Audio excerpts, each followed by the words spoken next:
प्रभु तेरी वाणी जीवन की रोटी, नैनों की ज्योति अंधेरा मिटाती।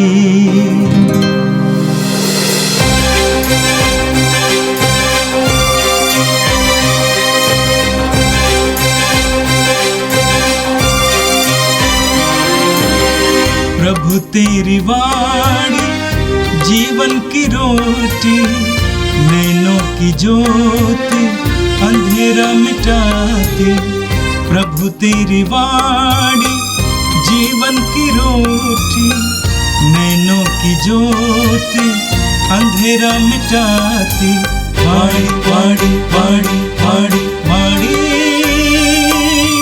पवित्र है, शाश्वत है, जीवन का मन्ना है। 18 जून मंगलवार। पहला पाठ राजाओं का पहला ग्रंथ, अध्याय 21, पद संख्याएं 17 से 29 तक। नाबोत की मृत्यु के बाद तिशबी इलियस को प्रभु की वाणी यह कहती हुई सुनाई पड़ी, समारिया में रहने वाले इज़राइल के राजा आहाब से मिलने जाओ। वह नाबोत की दाखबारी में है। वह उसे अपने अधिकार में करने के लिए वहाँ गया है।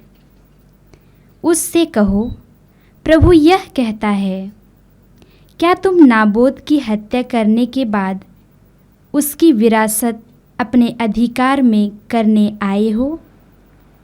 उसके बाद उससे कहो, प्रभु यह कहता है, जहाँ कुत्तों ने नाबोत का रक्त चाटा, वहीं वे तुम्हारा भी रक्त चाटेंगे। आहाब ने इलियस से कहा, मेरे शत्रु, क्या तुम फिर मेरे पास आ गए? उसने उत्तर दिया, मैं फिर आया हूँ, क्योंकि जो काम प्रभु की दृष्टि में बुरा है उसे तुमने करने का निश्चय किया है। इसलिए मैं तुम पर विपत्ति ढाऊँगा और तुम्हें मिटा दूँगा। आहाब के घराने में जितने पुरुष हैं, मैं इज़राइल में से उन सब का अस्तित्व समाप्त कर दूँगा। मैंने नाबाट के पुत्र यरोबोआम के घराने और अहिया के पुत्र बाशा के घराने के साथ जो किया है, वही तुम्हारे घराने के साथ करूँगा, क्योंकि तुमने मेरा क्रोध भड़काया है और इस्राएल से पाप कराया है। और इजेबेल के विषय में प्रभु यह कहता है, इज़राइल की 4 दीवारी के पास कुत्ते इजेबेल को खा जाएंगे। आहाब के घराने का जो व्यक्ति नगर में मरेगा, वह कुत्तों द्वारा खाया जाएगा, और जो खेत में मरेगा, वह आकाश के पक्षियों द्वारा खाया जाएगा। आहाब की तरह कभी कोई नहीं हुआ, जिसने जो काम प्रभु की दृष्टि में बुरा है उसे करने का निश्चय किया, क्योंकि उसकी पत्नी इजेबेल ने उसे बहकाया था। प्रभु ने जिन अमारियों को इस्राएलियों के सामने से भगा दिया, आहाब ने उन्हीं की तरह देव मूर्तियों का अनुयायी बनकर अत्यंत घृणित कार्य किया। आहाब ने ये शब्द सुनकर अपने वस्त्र फाड़ डाले और अपने शरीर पर टाट ओढ़कर उपवास किया। वह टाट के कपड़े में सोता था और उदास होकर इधर उधर टहलता था। तब प्रभु की वाणी तिशबी इलियस को यह कहते हुए सुनाई पड़ी, क्या तुमने देखा है कि आहाब ने किस तरह अपने को मेरे सामने दीन बना लिया है? चूँकि उसने अपने को मेरे सामने दीन बना लिया, इसलिए मैं उसके जीवन काल में उसके घराने पर विपत्ति नहीं ढाऊँगा। मैं उसके पुत्र के राज्य काल में उसके घराने पर विपत्ति ढाऊँगा। यह प्रभु की वाणी है। संत मत्ती के अनुसार पवित्र सुसमाचार अध्याय 5 वाक्य संख्या 43 से लेकर 48 तक। तुम लोगों ने सुना है कि कहा गया है, अपने पड़ोसी से प्रेम करो और अपने बैरी से बैर।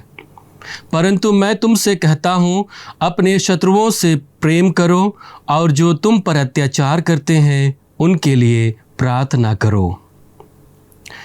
इससे तुम अपने स्वर्गीय पिता की संतान बन जाओगे, क्योंकि वह भले और बुरे दोनों पर अपना सूर्य उगाता तथा धर्मी और अधर्मी दोनों पर पानी बरसाता है। यदि तुम उन्हीं से प्रेम करते हो जो तुमसे प्रेम करते हैं, तो पुरस्कार का दावा कैसे कर सकते हो? क्या नाकेदार भी ऐसा नहीं करते? और यदि तुम अपने भाइयों को ही नमस्कार करते हो, तो क्या बड़ा काम करते हो? क्या गैर यहूदी भी ऐसा नहीं करते? इसलिए तुम पूर्ण बनो, जैसे तुम्हारा स्वर्गीय पिता पूर्ण है। यह प्रभु का पवित्र सुसमाचार है। ख्रिस्त प्रभु की जय। यीशु में मेरे प्रिय भाई और बहनों, मानवीय गरिमा और प्यार सभी मानव जाति के लिए समान होता है, चाहे वह बड़ा हो या फिर छोटा हो, चाहे वह पढ़ा लिखा हो या फिर वह अनपढ़ हो, चाहे वह शहर में रहता हो या फिर वह गांव में रहता हो, चाहे वह राजा हो या फिर चाहे वह प्रजा हो, चाहे वह नेता हो या फिर उनके साथ में चलने वाले छोटे लोग हों। हर एक को मानवीय गरिमा और प्यार समान मात्रा में मिलनी चाहिए और मिलती है। आज का पहला पाठ हमें इसी मानवीय गरिमा पर मनन चिंतन करने का एक अवसर देता है। आज का पहला पाठ राजाओं के पहले ग्रंथ से लिया गया है, जहाँ पर हम पढ़ते हैं कि राजा आहाब नाबोत की दाख बारी को हड़प लेता है। वह मानवीय गरिमा का हनन करता है। जो अधिकार नाबोत को मिला था अपने पूर्वजों के द्वारा, वह उसे खो देता है, क्योंकि राजा आहाब एक निर्दयी होकर उससे वह चीज़ हड़प लेता है, छीन लेता है। इसी प्रकार की घटना हम लोग पुराने व्यवस्थान में देखते हैं, जो राजा दाऊद के जीवन में होता है। वह एक महान राजा था, लेकिन उनकी बुरी नज़र एक महिला पर पड़ती है, एक वस्तु पर पड़ती है, और हम देखते हैं कि दोनों राजाओं में समान घटनाक्रम चलती है। पहले वे एक व्यक्ति को और एक वस्तु को देखते हैं और उसे अपनाना चाहते हैं, अन्याय के द्वारा, अपने बल के द्वारा मानवीय गरिमा का हनन करते हुए। आगे हम देखते हैं कि दोनों ईश्वरीय आज्ञा को भंग करते हैं। वह ईश्वर के मार्ग को त्याग देते हैं। ईश्वर के प्यार को पहचानने में वे असमर्थ हो जाते हैं और वे लोग वह काम करते हैं जो ईश्वर की दृष्टि में बुरा है। और उसके बाद हम देखते हैं कि किस प्रकार से ईश्वर की चुनौती उनके बीच आती है।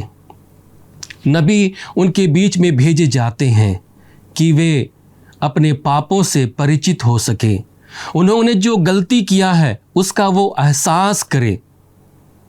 राजा दाऊद के पास नबी नातान जाता है और राजा आहाब के पास नबी एलियाह जाता है और उन्हें चुनौती देता है।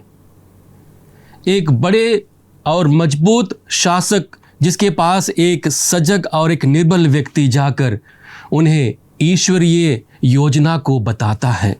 और हम देखते हैं कि जब ईश्वर का वचन उनके जीवन में आता है तो उन्हें पश्चाताप होता है।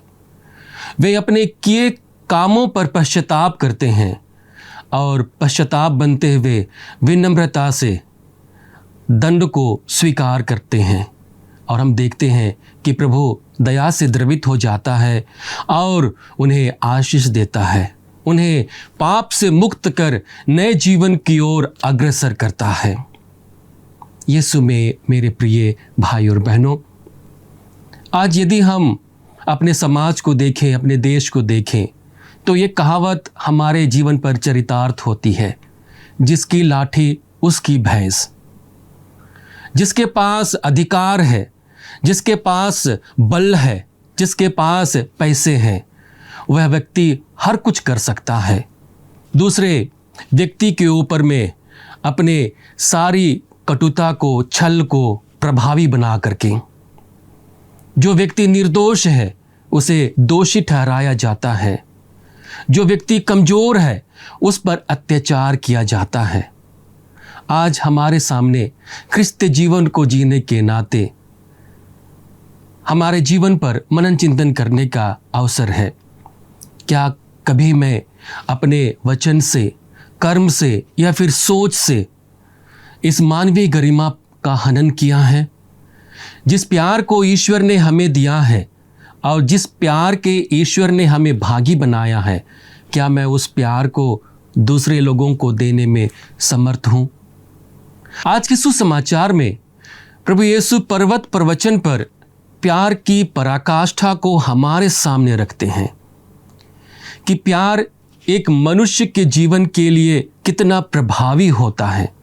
और उस प्यार को समझने के लिए प्रभु हमसे नए व्यवस्थान में जो वचन दिए गए हैं उनसे बढ़कर एक ऐसी धार्मिकता का जीवन जीने के लिए बल देते हैं, आगे बढ़ने का साहस देते हैं, जहाँ पर प्यार के द्वारा सबों के सामने अपने आप के जीवन को व्यतीत करने का मार्ग बताते हैं। हम वचन में पढ़ते हैं, तुम लोगों ने सुना है कि कहा गया है, अपने पड़ोसी से प्रेम करो और अपने बैरी से बैर। ये पुराने व्यवस्थान में कही हुई बात है, लेकिन यहाँ पर प्रेम की पराकाष्ठा को प्रभु यीशु हमारे सामने रखते हैं कि हमें इससे उठकर हद से हद तक प्यार को जीने की ज़रूरत है। आगे कहते हैं, परंतु मैं तुमसे कहता हूँ, अपने शत्रुओं से प्रेम करो और जो तुम पर अत्याचार करते हैं उनके लिए प्रार्थना करो। प्यार अपनी चरम सीमा को तभी प्राप्त करती है जब हम अपने शत्रुओं को प्यार करने लगते हैं, अपने बैरियों को हम अपनाने लगते हैं, उनके लिए प्रार्थना करने लगते हैं, तब हम प्यार को सही मायने में परिभाषित करते हैं। आगे प्रभु कहेंगे, इससे तुम अपने स्वर्गीय पिता की संतान बन जाओगे, क्योंकि वह भले और बुरे दोनों पर अपना सूर्य उगाता तथा धर्मी और अधर्मी दोनों पर पानी बरसाता है। जिस प्यार को हम पाते हैं, जिस प्यार की चरम सीमा में हम जीने लगते हैं, उस वक्त हम सही मायने में स्वर्गीय पिता की संतान बन जाते हैं, स्वर्गीय पिता के बेटे बेटियां बन जाते हैं। और यही हमारे जीवन का सबसे बड़ा प्रमाण है कि हम ईश्वर की संतान हैं। हम उस प्यार को भली भांति जानते हैं और समझते हैं।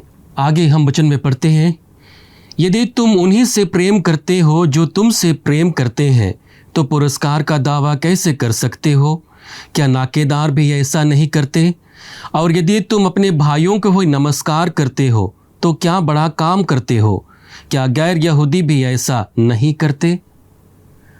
हमारे सामने सबसे बड़ी चुनौती इस बात की है कि हम अपने प्यार को एक सीमित दायरा में रखना चाहते हैं, सीमित लोगों के बीच बांटना चाहते हैं, जो संभवतः प्यार की जो चरम सीमा है उसे प्रकट होने में एक बाधा बनती है।